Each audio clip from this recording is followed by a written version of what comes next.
All right, so we have our final discussion for this week, which concerns the Didache, also known as the teaching of the 12 apostles. Didache is Greek for teaching.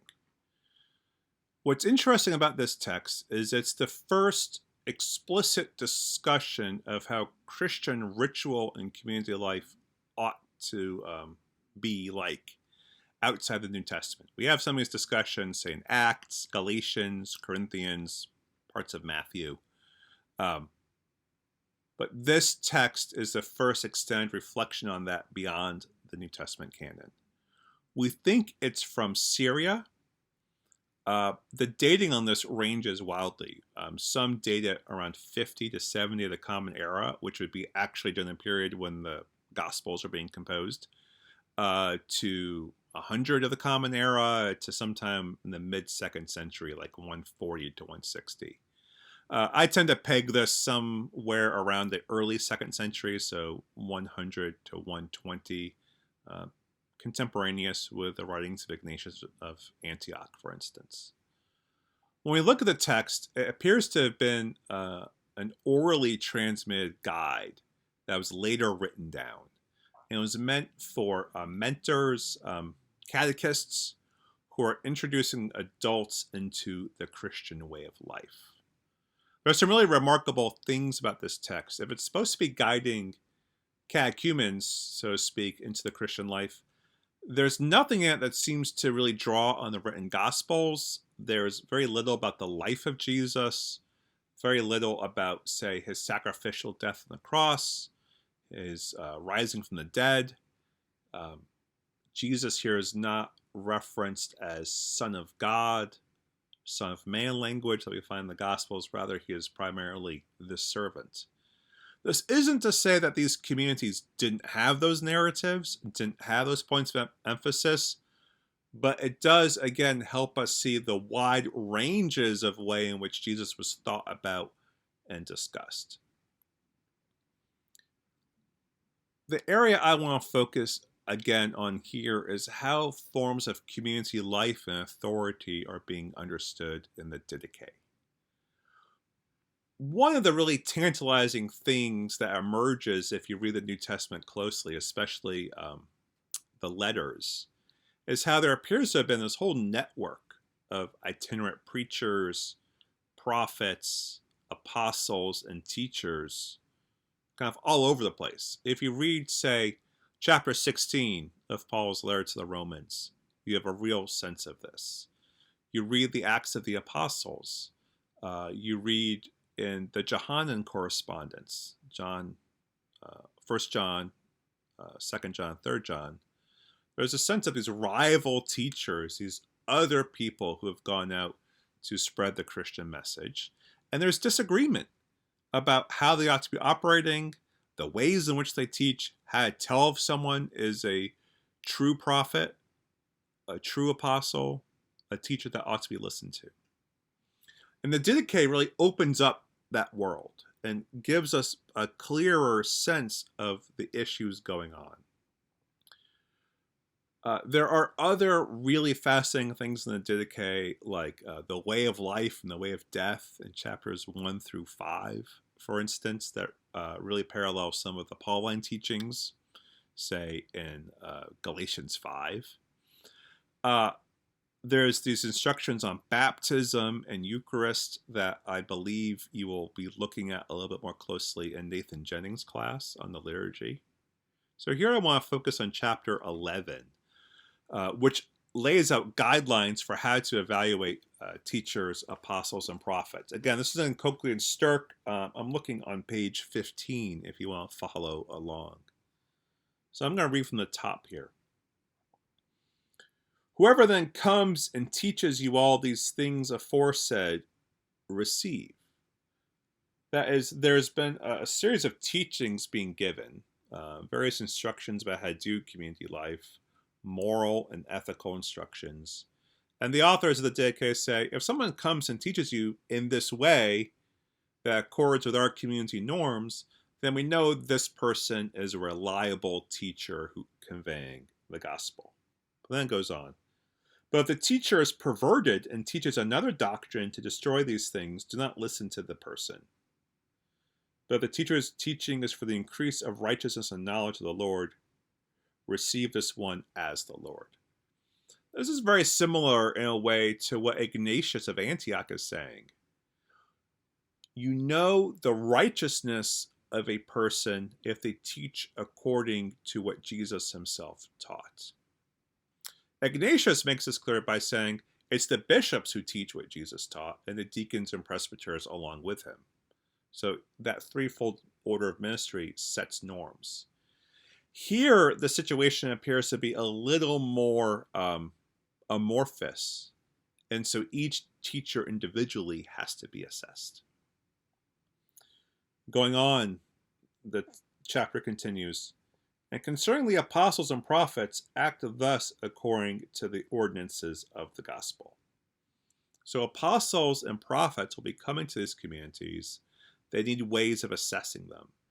And their sense is the gospels do lay out forms of telling one how to judge someone, which is they have to be acting in accordance with what Jesus himself taught.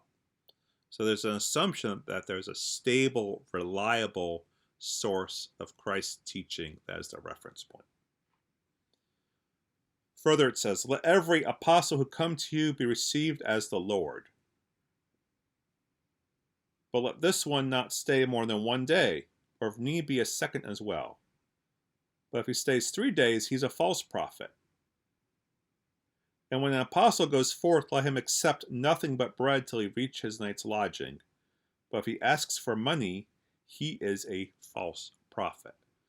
There's a sense in which apostles are always on the move. They're not setting up churches for themselves or settling to create their own community. They are, we could say, charismatic with their authority. They have received a gift of the Lord, the gospel. They're there to proclaim this gospel and then move on. If they seek to gain their own status or accumulate wealth in any way, they are not to be trusted. This matches up in interesting ways with how Paul defends his ministry by talking about how he does not take money for anything that he's doing. There's a charismatic versus institutional authority being set out here. Similarly with the prophets. Do not test or examine any prophet who is speaking in a spirit.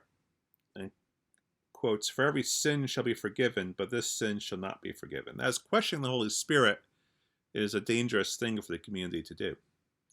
But not everyone who speaks in a spirit is a prophet, unless the person has the behavior of the Lord. So we're really talking about spirit possession here. That is the possession by the Holy Spirit, but other spirits can possess you as well. And so when someone's in the midst of spirit possession, you need to assess if it's the Spirit of Jesus who has taken hold of him or another spirit. And how do you tell us? By behavior. From the person's behavior, then, the false prophet and the true prophet shall be known. And no prophet who orders a meal in a spirit shall eat of it, otherwise this is a false prophet. And all prophets who teach the truth, if they do not do what they teach, are false prophets. But no prophets who have been tried and are genuine, though they enact a worldly mystery of the church, if they do not teach others to do what they do themselves, shall be judged by you. For they have their judgment with God, for so also did the prophets of old. But whosoever shall say in the spirit, give me money or something else, you shall not listen to. But if this one tells you to give on behalf of others in want, let none judge him. Again, there's a sense that the prophets do not seek their own advancement or glory. They do not seek their own reward. They act on behalf of the community to convey the teachings of Christ. The behavior has norms, and those who seek their own profit are false prophets. How then do institutional forms of authority fit into all this? I've been talking about charismatic authority, the authority of apostles and prophets and teachers. Now we can shift to thinking about institutional authority. That is the authority of bishops and deacons. And this is in the Didache, chapter 15. This is on the bottom of page 16 of Coakley and Sterk. It says, "Appoint therefore for yourselves bishops and deacons worthy of the Lord, those who are meek and not lovers of money, and truthful and approved, for they also minister to you the ministry of the prophets and teachers. Therefore do not despise them, for they are your honorable men together with the prophets and teachers." So what's interesting here is they're saying for the good of the community, we do need stable leadership. Bishops and deacons who will always be here to order the life of the community. They may not exercise the same kind of charismatic gifts as prophets and teachers, but their leadership is vital and necessary, so give them their due authority and listen to their teachings. Very interesting to note what's missing here, which is the ministry of presbyters. The ministry of elders appears not to exist for the Didache here. So we see then a difference with the Ignatius community in two ways. Ignatius really seems to have no sense of charismatic authority for other offices in his letter. And Ignatius has a threefold order of institutional ministry, whereas here there's only a twofold order. So there's no privileged hierarchy in the way in which Ignatius lays that out.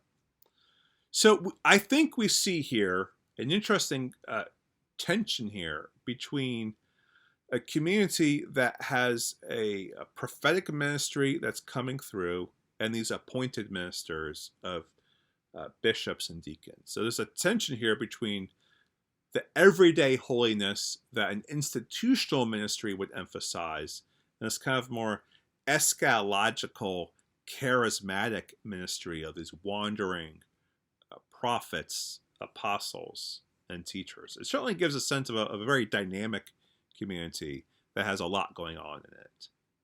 And then the need for establishing order within that kind of dynamism. That brings us to the end of our text that we wanted to think about for this week. I have a voice thread question that I want you all to post on, which is, altogether, what do these three texts tell us about Christianity in the early 2nd century? Or what do you find most exciting, most interesting about these texts? I'm also going to post a question for you in the Google document. That's the question you all will be working on in your small groups. And I'll set out some more instructions about that through our bulletin board. All right, that is all for this time. I'm looking forward to our discussions this week.